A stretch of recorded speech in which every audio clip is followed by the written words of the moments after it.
Mi nombre es Amy Calasacón y a continuación voy a hablar acerca de las hepatopatías. La hepatopatía alcohólica es un daño que comienza con la estatosis, es decir, hígado graso. Esta puede progresar a una hepatitis alcohólica y finalmente a una cirrosis. Bueno, dentro de su fisiopatología tenemos que empieza con un metabolismo tóxico, es decir, el alcohol que se ingiere se va a metabolizar y va a generar acetaldehído, que es tóxico y va a alterar el equilibrio en el cuerpo. Esto va a resultar en una acumulación de grasa, que es la estatosis. También va a ocurrir una inflamación crónica, ya que el alcohol causa estrés oxidativo y va a aumentar las endotoxinas que son em, proinflamatorias y a la vez va a activar las células Kupffer, que son los macrófagos del hígado, y también van a liberar citoquinas que van a causar inflamación, como por ejemplo la interleuquina 6, el factor de necrosis tumoral, y a su vez estas células van a atraer neutrófilos y van a causar hepatitis, junto que es la inflamación y la necrosis. Finalmente va a ocurrir la fibrosis y cirrosis que da como resultado, bueno, es el resultado de una inflamación persistente activa en el que las células estrelladas hepáticas que depositan colágeno van a llevar a la fibrosis en la etapa final y luego, bueno, a la cirrosis, que ya el tejido cicatrizal y también la insuficiencia hepática. Bueno, en la ecografía, la hepatopatía alcohólica se va a observar como una hiperecogenicidad difusa, es decir, una brillantez del parenquima hepático. También va a tener un signo de atenuación en el que la grasa va a causar una mayor atenuación del ultrasonido y esto va a resultar en una mala visualización de las estructuras vasculares intrahepáticas profundas, como por ejemplo el signo de la vena portal borrosa, en el que ocurre una pérdida del contraste entre las paredes del vaso y el parénquima. En la cirrosis avanzada, el hígado puede verse nodular, con contornos irregulares y también se va a asociar a signos de hipertensión portal como la esplenomegalia y la citis. Por otro lado, el hígado graso no alcohólico se centra en la resistencia a la insulina, que va a provocar un aumento en la liberación de ácidos grasos y al hígado desde la periferia, y a su vez el aumento de la síntesis interna de lípidos, es decir, una lipogénesis de novo. Bueno, en la ecografía del hígado graso no alcohólicos también se va a manifestar con una hiperecogenicidad difusa en el parénquima hepático, o sea, es decir, un hígado brillante. Esta va a ser indistinguible de la estatosis alcohólica y la diferencia va a ser, o bueno, se va a basar más en la historia clínica del paciente, sobre todo en los antecedentes del mismo. Este aumento de la ecogenicidad también va a generar una atenuación del sonido que va a dificultar la visualización del diafragma, también de ramas portales profundas, y esta ecogenicidad se compara también con la corteza renal que es hipoecogénica. Bueno, ahora voy a hablar un poco acerca de las hepatopatías colestásicas, dentro de ellas la colangitis esclerosante primaria y también la colestasis por fármacos. Pues bien, la colangitis esclerosante primaria va a ser una inflamación y una fibrosis progresiva segmentaria de los conductos biliares tanto intra como extrahepáticos, generalmente extrahepáticos. Es una enfermedad autoinmune que a menudo se va a asociar con la colitis ulcerosa.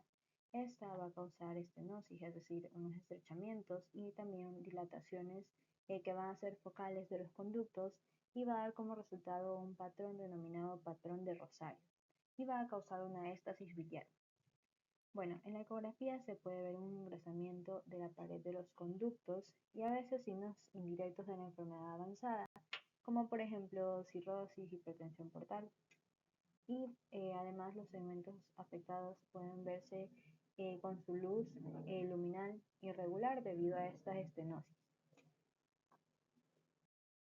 Bueno, en este estudio que es la colangioresonancia magnética, la colangitis esclerosante primaria Va a observarse en la figura A como una estenosis aproximadamente de 17 milímetros de longitud que va a tener contornos irregulares y que permite el paso del contenido biliar y va a causar una dilatación ligera proximal y también periampular, que es lo que se observa en la flecha de la figura A. En la figura B puede observar una reconstrucción del árbol biliar con una magnificación de la estenosis del conducto colédoco. Em, la flecha nos va a indicar los bordes irregulares, los contornos irregulares de este. En el estudio que es la colangiopancreatografía retrógrada endoscópica, en la figura A vemos el colangiograma que muestra zonas dilatadas que se van a alternar con zonas de estenosis en la vía biliar intra y extrahepática. Estas van a formar la imagen que sigue el patrón de rosario de la vía biliar y son las flechas que se indican en la figura A. Mientras tanto, la figura B indica sobre todo un acercamiento de la imagen de la vía biliar que se encuentra dentro del hígado.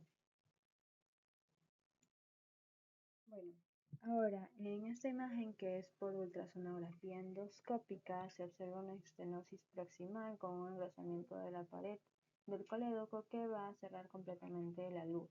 Es lo que indica la flecha azul y va a provocar una dilatación proximal, que es lo que se puede observar en la flecha roja. Por otro lado, en la figura B hay una zona de dilatación proximal del conducto biliar proximal, que es lo que se puede observar en la flecha azul. Y a su vez hay una zona distal que tiene un engrosamiento de las paredes del conducto biliar con una estenosis importante. Es lo que se puede observar en la flecha roja. Pues bien, en la colestasis por fármacos, los hallazgos ecográficos suelen ser normales o inespecíficos, sobre todo en etapas tempranas, ya que la obstrucción se produce a nivel microscópico, es decir, en los canalículos o ductos pequeños, y no hay una dilatación como tal de las vías biliares ni del conducto biliar común. Bueno, hablando un poco acerca de los abscesos hepáticos, debemos saber que los abscesos hepáticos son colecciones localizadas de material purulento o necrótico dentro del parénquima hepático. Existen los abscesos piogénicos, que son los más comunes y van a ocurrir por una infección bacteriana. Su mecanismo principal es la diseminación por la vena porta desde el tracto biliar, o por una diverticulitis o apendicitis, o también la vía biliar ascendente por una colangitis. Las bacterias más comunes que van a provocar estos abscesos son la E. coli y también la Klebsiella pneumoniae. También existen abscesos hepáticos amebianos. Estos son causados por infecciones por la entamoebacteria histolítica y en este caso los trofosoritos van a ingresar por la vena porta y van a liberar enzimas proteolíticas como las cisteínas proteinasas que van a destruir el tejido y van a causar una necrosis liquefactiva, aséptica y van a formar algo que se llama, o comúnmente se le denomina pasta de anchoa, que es un material necrótico que no es un pus verdadero como tal.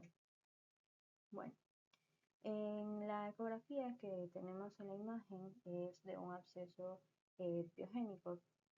Estos pueden ser múltiples y pueden ser pequeños. Además, contienen gas en su interior, en el que es altamente ecogénico con una sombra que no se puede observar tan bien.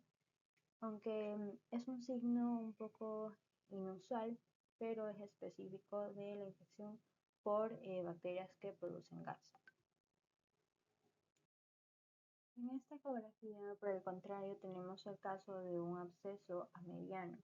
Estos abscesos tienden a ser solitarios, grandes y están comúnmente adyacentes a la cápsula hepática. Estos tienen un contenido homogéneo y a veces sin una pared bien definida. En el caso de la imagen se puede observar un nódulo complejo en el segmento 7 del hígado que va a, o bueno, que en este caso es lobulado. Este es un estudio de ultrasonido Doppler del hígado que muestra la vascularización periférica de la lesión. Por último, en esta TAC simple de abdomen desde una vista axial, nos muestra una imagen hipodensa redondeada de contornos lobulados bien definidos, que es el mismo absceso amediano que vimos anteriormente en los otros estudios anteriores.